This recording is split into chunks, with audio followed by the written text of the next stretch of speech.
श्री कृष्णा। दर्शकों, पुनः एक बार आपका स्वागत है हमारे YouTube चैनल घुमक्कड़ आरजे रश्मि पर। और आज एक नई कहानी के साथ हम आपके साथ शुरुआत करने जा रहे हैं आज की नई स्टोरी की। जी हाँ, आज हम आपको लिए चलते हैं एक ऐसे मंदिर में जहाँ केवल एक लोटा जल से आपकी सारी चिंताओं का समाधान हो सकता है।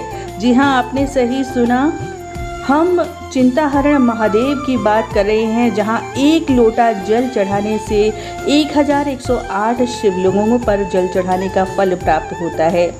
यमुना के तट पर स्थित गोकुल के पास ये मंदिर है और मथुरा से हम ये सफ़र तय कर रहे हैं और हाईवे से हमने अपना सफ़र आरंभ किया और अब हम टाउनशिप चौराहे से मुड़ रहे हैं गोकुल के रास्ते की ओर।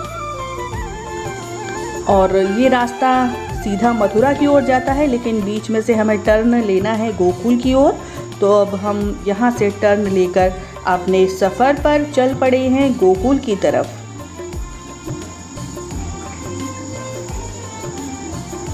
और ये यमुना जी का दर्शन यहाँ आप कर सकते हैं। ये वही स्थान है जहाँ भगवान श्री कृष्ण को उनके पिता वासुदेव सूप में रखकर जन्माष्टमी की रात्रि को गोकुल लेकर आए थे। और ये गोकुल का द्वार आपने देखा, और एक और द्वार है जो अंदर की ओर से जाता है। ये दूसरा दरवाज़ा है जहाँ से आप गोकुल में प्रवेश कर सकते हैं। और अब हम आ चुके हैं रमन रेती धाम, जहाँ भगवान कृष्ण खेला करते थे ब्रज की रज में। और इस स्थान के आगे है ब्रह्मांड घाट। जी हाँ, ये ब्रह्मांड घाट जहाँ भगवान श्री कृष्ण ने अपना मुख खोलकर माँ यशोदा को ब्रह्मांड का दर्शन कराया। ये वही स्थान है और यहाँ एक घाट भी है बहुत सुंदर। उसका भी एक वीडियो हम बहुत जल्द आपको बनाकर उसके दर्शन कराएंगे। और अब हम पहुँच चुके हैं चिंताहरण महादेव। ये मंदिर का मुख्य द्वार है और यहाँ यमुना जी का दर्शन भी आपको करवाएंगे और यहाँ का जो घाट है उसके दर्शन भी आपको कराएंगे। और किस प्रकार से यहाँ महादेव की जो पूजा है उसका महत्व है, ये पूरी जानकारी आपको देंगे। ये चिंताहरण घाट का आप दर्शन कर रहे हैं। प्राचीन काल में यहाँ ये घाट थोड़ा जर्जर स्थिति में था, लेकिन अब इसका नव निर्माण हो चुका है। और इस घाट के समीप ही बहती हैं यमुना जी। मान्यता है कि एक बार जो भी व्यक्ति श्रद्धा के साथ चिंताहरण महादेव जी के दर्शन करता है, उन पर जल चढ़ाता है, तो उसे 1108 शिवलिंगों का फल प्राप्त होता है।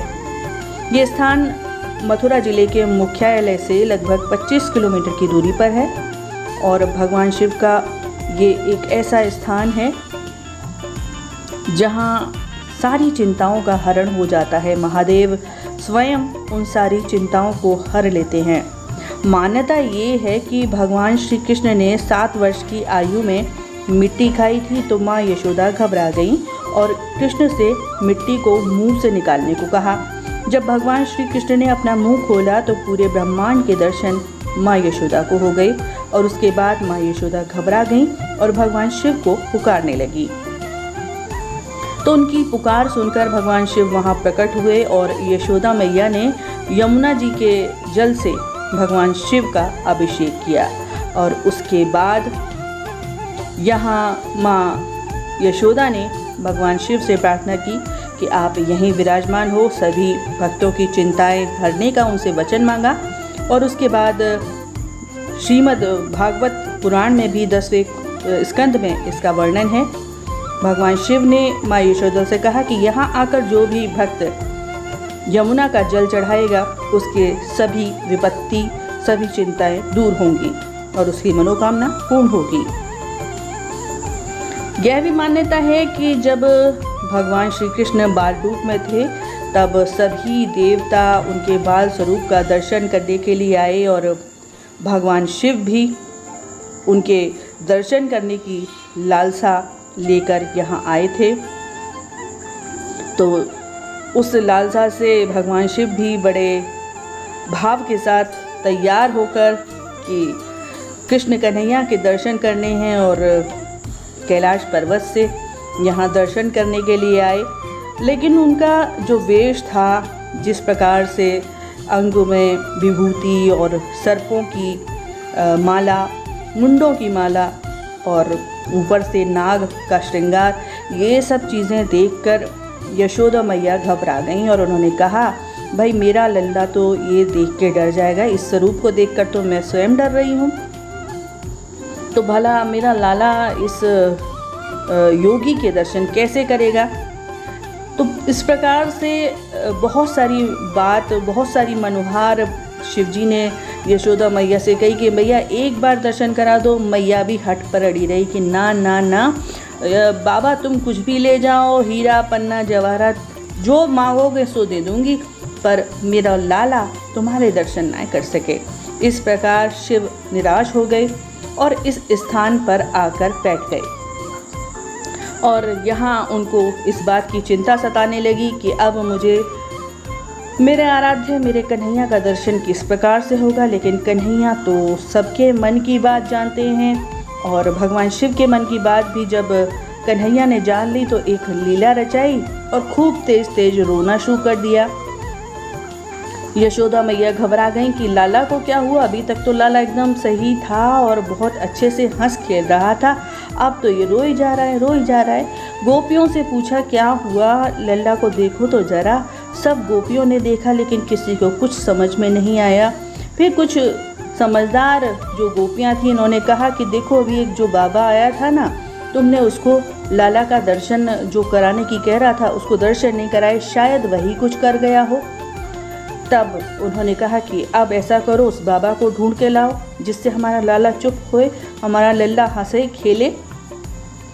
गोपियाँ उसी स्थान पर गईं जहाँ भगवान शिव थे और वहाँ जाकर उनसे अनुनय विनय करने लगी कि बाबा चलो, यशोदा मैया बुलाई रही हैं। तो भगवान शिव ने कहा कि हाँ ठीक है, अब हम तो यहाँ आकर बैठ गए, अब हम नहीं जा सकते।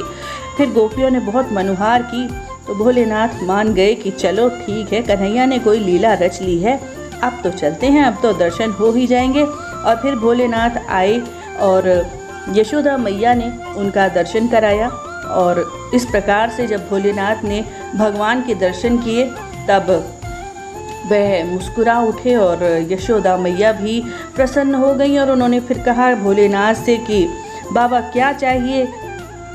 तो भोलेनाथ ने कहा हमें कुछ नहीं चाहिए, हमें तो बस अपने लाला के जो रज है इसके चरण से स्पर्श करके वो दे दो, हम तो उसी में प्रसन्न हो जाएंगे। और भोलेनाथ ने उस रज को अपने कमंडल में लिया और इस स्थान पर आ गए।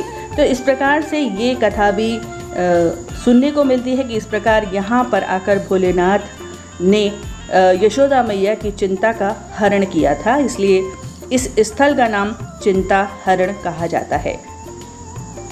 तो दूर दूर से यहाँ पर श्रद्धालु आते हैं। पास ही में गोकुल भी है और गोकुल में भी आप यहाँ आकर दर्शन कर सकते हैं और चिंता हरण महादेव के दर्शन करते हैं। और ब्रह्मांड घाट भी पास ही है, वहाँ भी आप यहाँ आए हैं तो दर्शन ज़रूर करके जाएं। तो इस प्रकार से बहुत सारे मंदिर यहाँ आसपास में हैं जिनका आप दर्शन कर सकते हैं और इसका उल्लेख गर्ग संहिता और शिव पुराण में भी मिलता है। तो विशेष दर्शन हैं यहाँ के, और क्योंकि यहाँ जो शिवलिंग है उस पर 1108 शिवलिंग बने हुए हैं, तो विशेष मान्यता है कि यहाँ आकर जो भी जल चढ़ाता है उसकी चिंताएं भोलेनाथ हर लेते हैं। और भोलेनाथ के इस मंदिर में एक और बहुत सुंदर प्रतिमा है और साथ ही साथ शिव परिवार भी पूरा है कि कार्तिकेय जी, पार्वती जी, गणपति जी, नंदी, इन सभी के भी विग्रह यहाँ पर हैं जिनकी आप पूजा अर्चना अवश्य करें और परिक्रमा करें मंदिर की। और जब आप पीछे की तरफ जाएंगे वहाँ पर भी कुछ ऐसे मंदिर बने हुए हैं जो अभी हाल ही में कुछ वर्षों में बने हैं और दर्शन अवश्य करें वहाँ भी। और इस प्रकार से यहाँ चिंताहरण महादेव का जो महत्व है श्रावण मास में विशेष है और श्रावण के सोमवार महीने में जो शिवरात्रि आती है उसका और विशेष रूप से शिवरात्रि पर भी यहाँ दर्शन करने का विशेष महत्व है।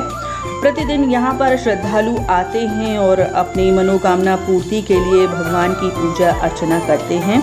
इस प्रकार से ये बहुत ही सिद्ध स्थल है, क्योंकि भगवान श्री कृष्ण के समय से 5000 वर्ष पूर्व इस स्थान का जो महत्व है वो पुराणों में भी वर्णित है और दूर दूर से श्रद्धालु यहाँ पर आते हैं पूजा अर्चना करने के लिए। और यहाँ आकर यमुना जी में स्नान करने का भी विशेष महत्व है। तो यदि यमुना जी का स्नान और यमुना जी के जल से अभिषेक किया जाए तो भोलेनाथ सभी की चिंताओं का हरण करते हैं, ऐसी मान्यता है। भोलेनाथ के संदर्भ में ये कहा जाता है कि वे वास्तव में भोले हैं, इसलिए थोड़ी सी पूजा से भी प्रसन्न हो जाते हैं। कहा जाता है कि जल के चढ़ाए यमलोक से उबार देते, चंदन के चढ़ाए चक्रवर्ती कर देते हैं, चावल के चढ़ाए 14 लोक बख्श देते हैं, दीप के दिखाए दीप सातों दे देते हैं, भांग और धतूरे के चढ़ाए सुरपुर देते हैं, बिल्व पत्र के चढ़ाए सदा संग ले लेते हैं, हर हर कहत से हरत है क्लेश सब, गाल के बजाय सो निहाल कर देते हैं, दूध के चढ़ाए दुख दरिद्र हर लेते हैं। तो दर्शकों, अगर आपको हमारी ये वीडियो अच्छी लगी हो तो वीडियो को लाइक ज़रूर करें, कमेंट ज़रूर करें और वीडियो को शेयर ज़रूर करें। और अगर अभी तक आपने हमारा चैनल सब्सक्राइब नहीं किया है तो चैनल को सब्सक्राइब अवश्य करें। आज की वीडियो में बस इतना ही। फिर अगली जानकारी के साथ, अगले दर्शन के साथ आपसे पुनः भेंट होगी। तब तक के लिए जय श्री कृष्णा, जय श्री राधे।